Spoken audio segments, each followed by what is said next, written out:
Hello, I'm Ollie, and this is Criminolly, where I talk about crime, pulp, horror, that kind of thing. Today, shifter romances.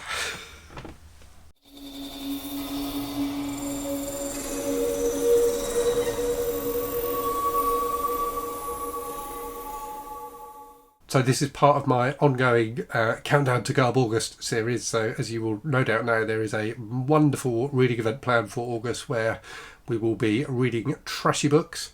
And I've been reading a variety of different books, or am reading a variety of different books in the run-up to that, just to give people a kind of taste of the different types of trash there are out there.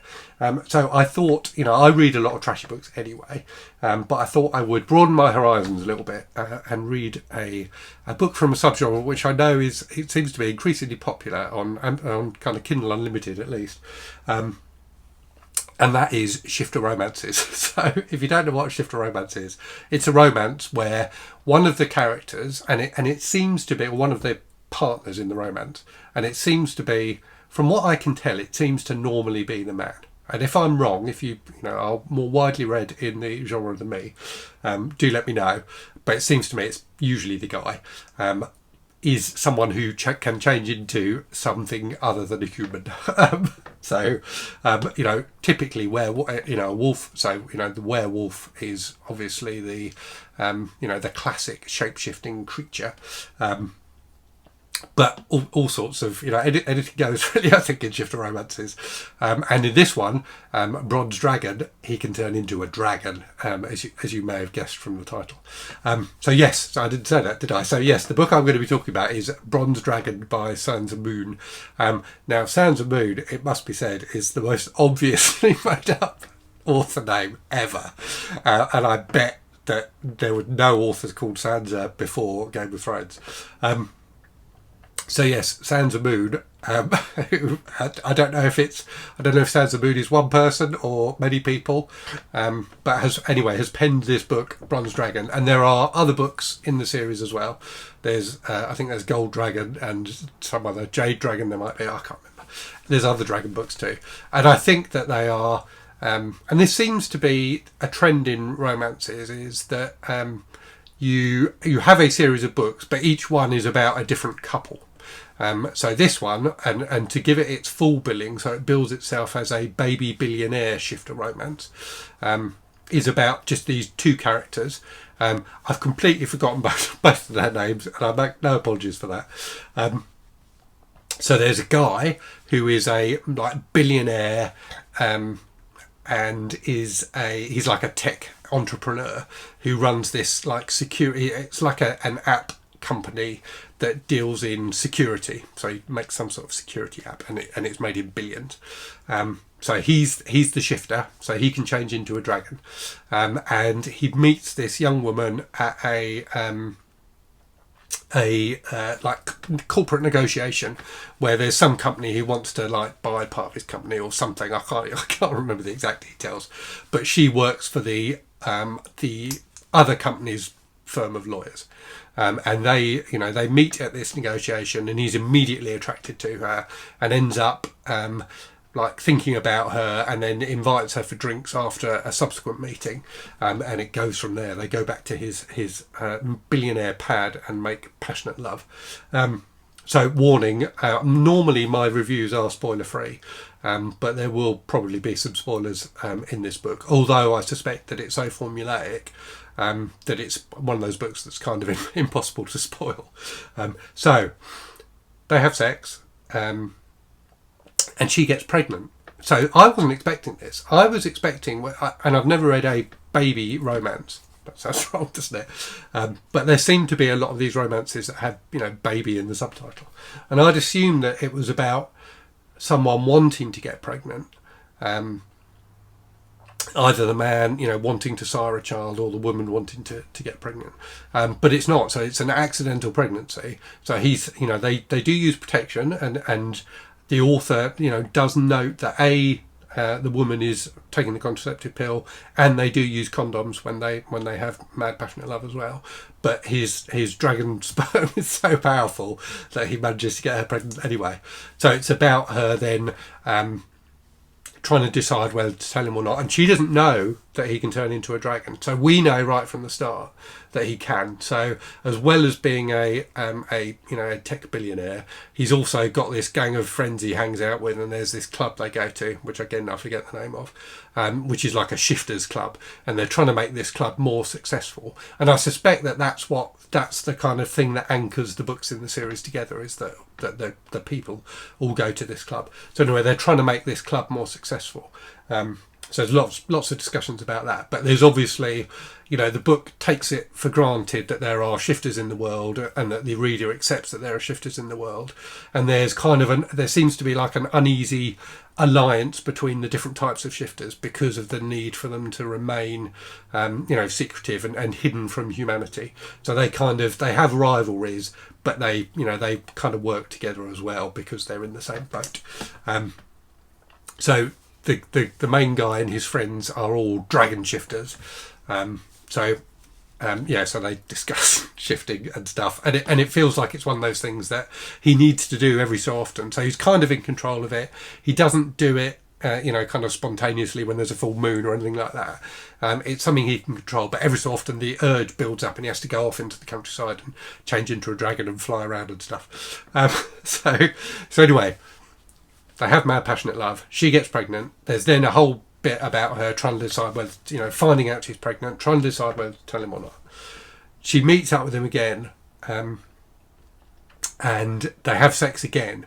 And then afterwards, she finds out that he's a dragon. I think she tells him that she's pregnant, and he goes off in a bit of a confused, he's processing, and accidentally starts turning into a dragon, and she catches a glimpse of him and freaks out, as she would. So there's then this whole tension about, can she accept him as a non-human partner and father of her child, and what's the baby going to be like, and all stuff like that. So she goes to see this doctor who's in the know about human dragon copulation, and gives her some useful advice and that kind of thing. So sorry. So yeah, it's all very strange. And there's no sense that there's a real lack of description about what it's like when he turns into a dragon. So you never see him fully transform. And when she catches this glimpse of him, he's still kind of human, but he's got like wings coming out the back. But there's no sense of, I think of dragons as being really big, and he's supposed to be a big guy, obviously, because he's the hero in this sort of book. But does he become absolutely massive when he turns into a dragon and then shrink back down when he's a man? I don't know. It's not clear. I don't know what the rules of this kind of thing are. But anyway, in the way of these things, and in the few romances I've read, this seems to be a bit of a trope. He's incredibly protective of her and wants to pay for her to be looked after and things like that, even if she doesn't want to be with him because she's found out he's a dragon. So he's really noble about it all. So he just wants to look after her and make sure she has a good life, and make sure that she has the baby safely and all that kind of thing. But he's willing to be hands off. But naturally, they get it together at the end.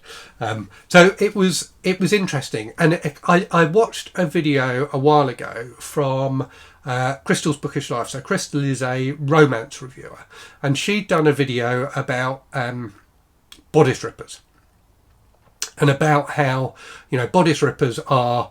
So if you don't know what a bodice ripper is, it's a historical romance that typically has a bit of force involved in the in the sex scenes. So not necessarily out and out rape, but the woman is unwilling at first, and it's a bit they are viewed with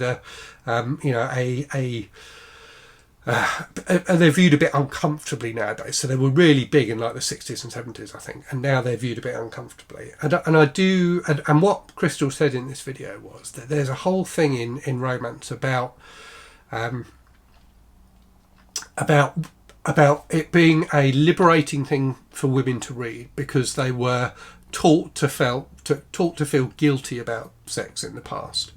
And so they had, mixed, uncomfortable feelings about sex, before they actually got married and, found out what it was all about. And so these bodice rippers, where there is a kind of forced element to the sex, were popular because they allowed women to reconcile the fact that they wanted to have sex with the fact that they were told they shouldn't enjoy sex. And so that kind of, that kind of the feelings of guilt and uncertainty and things like that, and overcoming those is something that bodice rippers did, in a way that was helpful for the women that read them. And I do wonder if there's an element of that with these shifter romances as well, that there's before you have sex, and talking, let's talk openly as adult friends, before you have sex, it's a weird, mysterious thing. You kind of think you know about it, but you don't really know. And I do wonder with books like this, where one of the characters is literally non-human, if that kind of plays into that idea as well of sex being, this strange, mysterious thing that is unpredictable. And in the cases of these books, it can be literally, completely unpredictable, because you don't even know who your partner really is.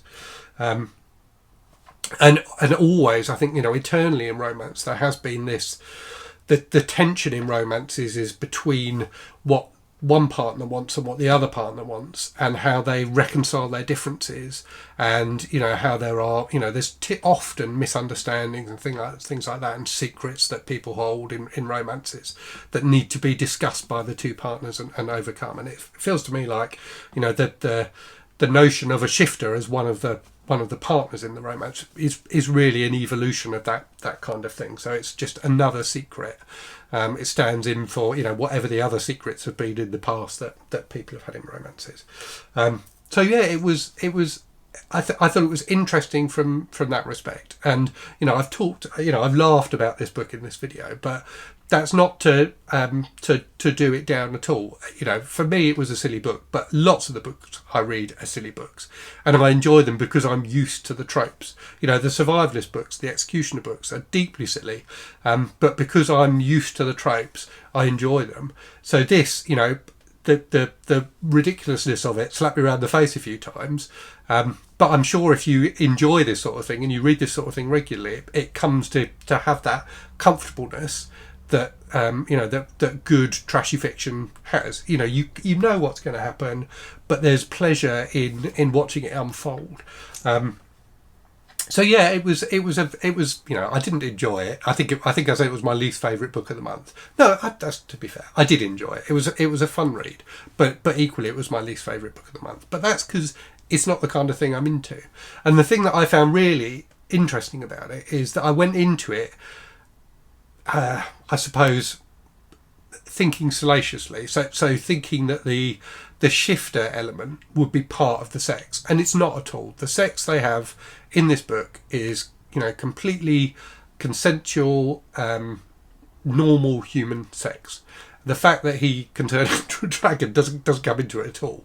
The fact that he can turn into a dragon comes into the romance part of side of things, because it's one of those elements of tension that is necessary for a romance book.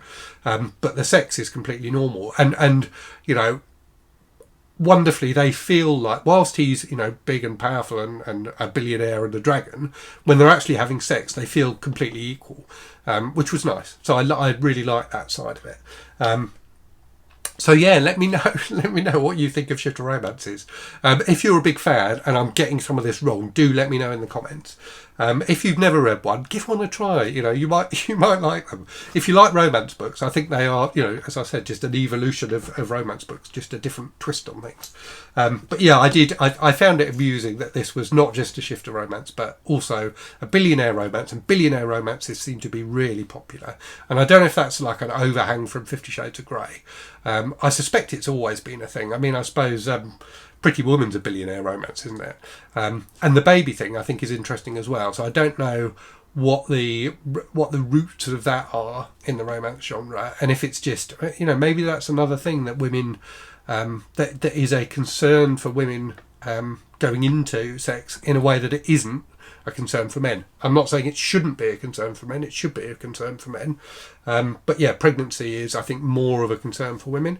Unwanted pregnancy. So maybe that, that's then becomes another element of tension, doesn't it, to build into the romance. So anyway, those are my thoughts. Let me know what you think. Let me know if you read Bronze Dragon or any other books by Sansa Moon, if that is her real name. I suspect not. But yeah, I had fun with it anyway. So yes, as always, hope you're safe and well. Hope you're reading good stuff, and I will speak to you again very soon. Cheerio.